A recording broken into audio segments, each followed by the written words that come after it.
Justice Department. But the American people spoke loud and clear when they overwhelmingly elected him. The two-tier system of justice is over. Senator Kennedy. Me? Yes. General, welcome. Let's suppose that I'm appointed special counsel at the Department of Justice, and I go to the telecommunication companies, the phone companies. Let's single out AT&T, and I say, look, I know you're busy, but I want to see a copy of the phone records of a sitting United States senator. They're not going to just give them to me, are they? No, Senator, of course not. In fact, they're probably going to ask me what planet I just parachuted in from, aren't they? Yes, Senator. They're going to tell me to come back with a subpoena, aren't they? Yes, Senator. Okay. What do I have to show in that subpoena to get those phone records of a sitting? Did I mention it was a sitting United States senator? I can't remember. What do I have to show to get the phone records of a sitting United States senator? Yes, Senator, there were actually 8 sitting United States Yeah, I senators, heard that. and you would have Heard to that. have cause. I'm sorry, what do I have to show? You would have to have cause to get the Good subpoena. cause or probable cause? Probable cause. Okay. Probable cause, or if it's a subpoena deuces take 'em, good cause, to show what? You would need good cause for a subpoena ducis tecum, and what you would have to show is that you believed a crime had been committed, or there was a possibility of a crime, or that could lead to other crimes. We By the frequently, in criminal enterprises, subpoena cell By the phones. sitting United States senator? Senator, they would have to have believed you were part of a criminal conspiracy, is my understanding. Would a judge have to sign off on it? On the subpoena? Yes, Senator. Well, for a subpoena ducis tecum, Jack Smith probably took it straight to the judge.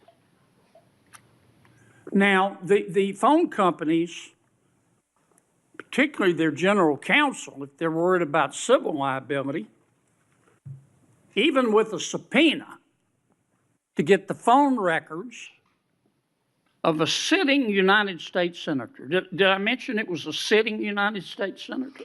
Yes, Senator. The general counsel for that phone company, let's say AT&T, they have the right to seek to quash that subpoena, don't they? Phone companies frequently do that. Yeah.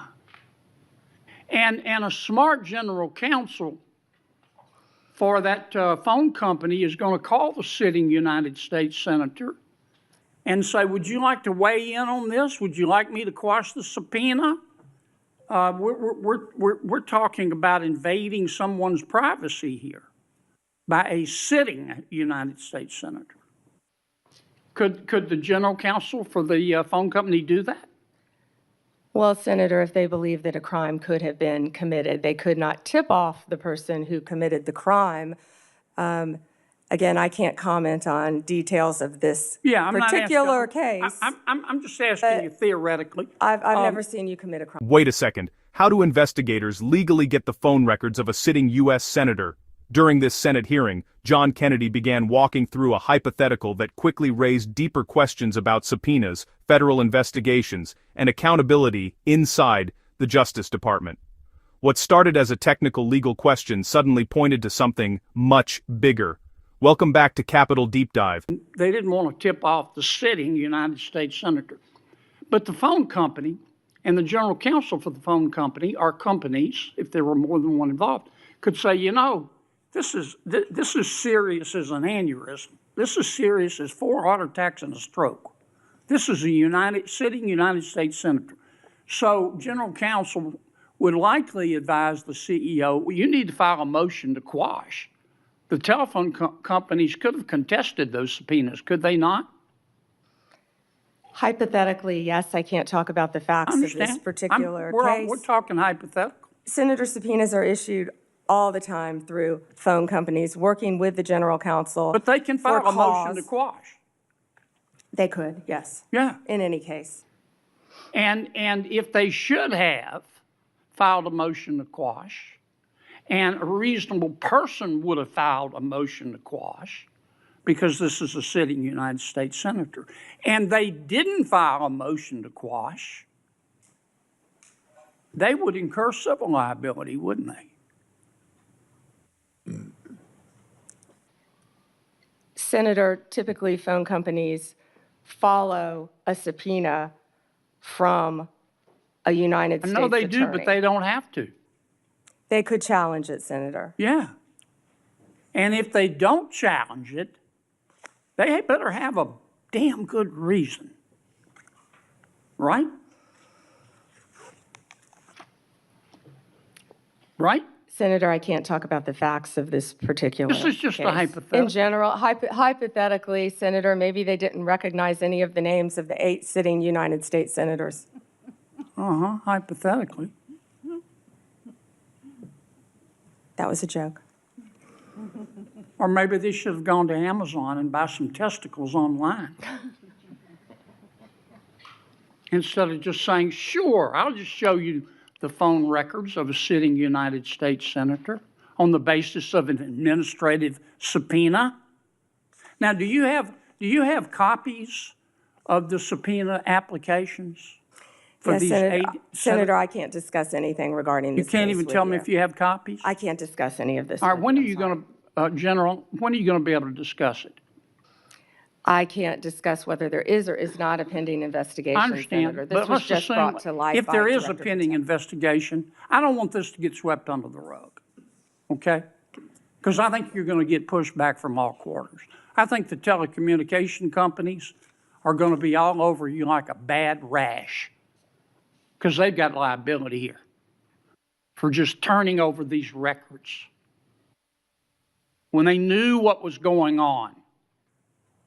I think some FBI agents may have some liability here. I think a special counsel might have some liability here. If I were your special counsel and you had appointed me and I wanted to get the records of a sitting United States senator, is that something you would expect me to tell you as Attorney General of the United States? They better have. Yeah. And you know, Do we know in this instance of the 8 sitting United States senators if they told Attorney General Garland? Senator, I just learned about this very recently, as did Director Patel, and we cannot discuss the details. I don't know many of the details. Well, maybe we ought to get Attorney General Garland here. Do you know if the special counsel told FBI Director Wray?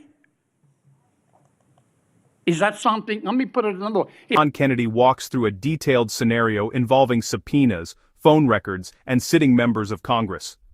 On the surface, it sounds like a technical legal discussion, but strategically, the conversation is about something much bigger.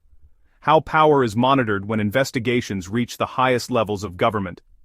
Congressional oversight hearings often use hypotheticals as a tool to test institutional boundaries. Sometimes the most important outcome isn't an immediate answer, it's establishing that a question will continue to follow the issue moving forward. If you enjoy deeper breakdowns like this, make sure to subscribe to Capital Deep Dive. Our goal isn't to amplify political noise, it's to help you understand the strategic mechanics shaping decisions inside government institutions. And I'm curious about your perspective.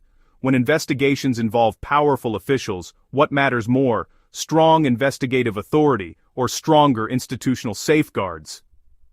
Share your thoughts in the comments.